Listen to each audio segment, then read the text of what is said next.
Hello! So today I thought I'd talk to you about tips and tricks for model horse showing.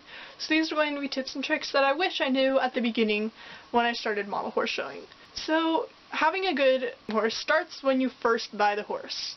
So what you want to do, you're going to look for rubs, scratches, and overspray, which you're going to look for on face markings, leg markings, and body markings, especially on paints and Appaloosas. And then once you've found the horse with the fewest amount of flaws, you're going to buy him. So basically what overspray looks like is it's just when the markings get a little smudged like this. This can also happen in palominos or other flaxen horses where they have a mane lighter than their body, or it can also happen with horses who have a mane darker than their body. So what happens is just paint will get onto basically where it's not supposed to be. So he's got a darker mane and he got some dark markings on his neck where there shouldn't be. That would be overspray, and that would be very bad for our showing horse. So you want to look for things like that, and then once you find the best horse, you're going to buy it, you're going to take it home, and then you're going to take it out of the box, hopefully without scratching it. What I like to do when I have a new box, this isn't actually a new box, but I'm just going to show you what I like to do. So once I get it open, I'm going to fold all the flaps all the way back like this. Because once you do that, and then you pull it out, and then hopefully these things will not scrape the horse. And you can get him out in one piece, and with a good paint job still. So after you take your horse out of the box, you're going to look at the other side, the side that you couldn't see, and then you're going to look for flaws. I've had a problem with this in the past, where from the front he looks really, really good, and then you turn him over, and then there's like this big scratch on him, and you're just like, because you can't see the other side. So once you've determined that both sides are good looking, you're going to make a tag. So I think tags are different for every region, correct me if I'm wrong, but they each have like a different layout, I think. So I'm in region 1, so that's like Alaska, Washington, Idaho, Oregon, California, and Hawaii, I think. So if you're not in region 1, then this probably won't help you. I would suggest going to the NAMSA website because they have instructions on how to make tags, I believe. And so for region 1, this is what the front of your tag is going to look like. You've got your number, you've got your horse's number, and then you've got your horse's breed. And then on the back, you've got your horse's name, and then your name. And then you put it on the leg of the horse. Like that. Yay! And then he's ready to be entered in a show. So when you register for a show, you look on the NAMSA website for horse shows near your city, town, wherever you live, and you're going to contact the show holder and say, hey, have you got any show packets? Can I enter the show? If they do not have the show packet already online. If they have the show packet online, then you can print out a horse list and an entry form and fill everything out and send it in. So usually these shows will cost money. They'll cost anywhere from, I want to say $25 to like $80, depending on the size of the show and then where the show's located. And then when you pack for the show, okay, this is really important because classes are going to go like that. They're going to go really fast, even if you're new, because that's how they work. But everyone is super helpful, and if you're a new shower, they will be very welcoming to you, so don't let that deter you from entering. So when you pack the night before, if you're a procrastinator like me, or maybe a couple days before, you want to pack them in order of the class. So you want to start with your last class and pack those horses. And then you just work your way up. So if your last class is other light, then you want to pack in your other light, and then if the second to last class is Arabian, then you pack in your Arabians, and you just keep going like that. And by doing this, when you first open the box, if the first division is fulls, you've got all your fulls on top. And then it really takes away a lot of the stress, because then you don't have to dig through boxes going, where is my horse? I don't know where it is! Because I've done that a few times, and it's not fun, and it's really stressful, especially when you're showing in like 4 or more divisions. And then you want to keep a brush with you, a handy dandy brush that I don't actually have with me right now. Wait. You want to keep your handy dandy brush with you, because you want to get off any dust that you see on the horses, because a horse will collect dust.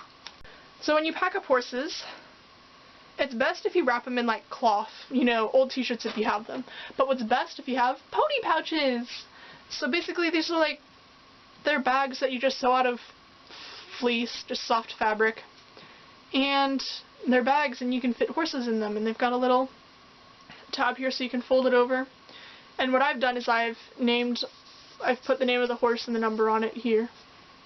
And then also, your horses will lose tags. I cannot stress this enough. You can never have too many tags at a horse show.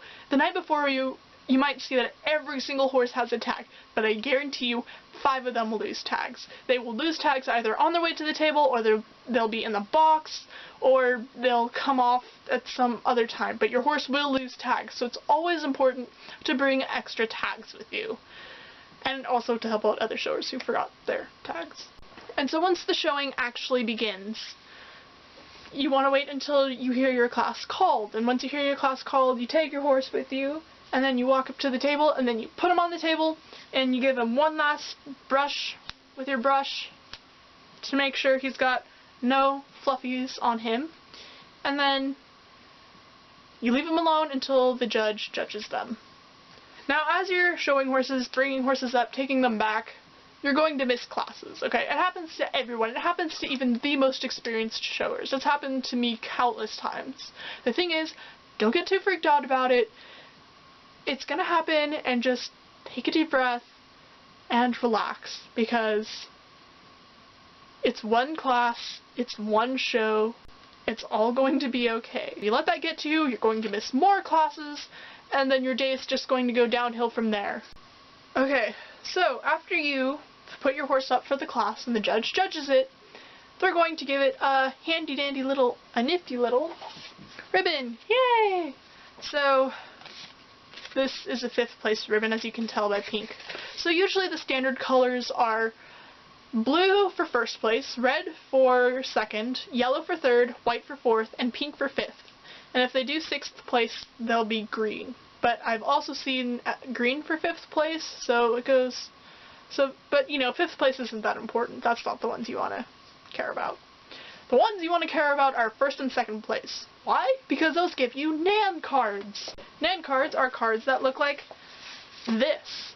And basically what they mean is that you can go to the North American Nationals, which is the huge model horse show where all of the best horses go and they compete against each other.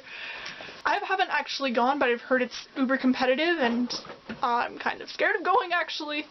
I'm not going to go anytime soon unless it's in a place close to me.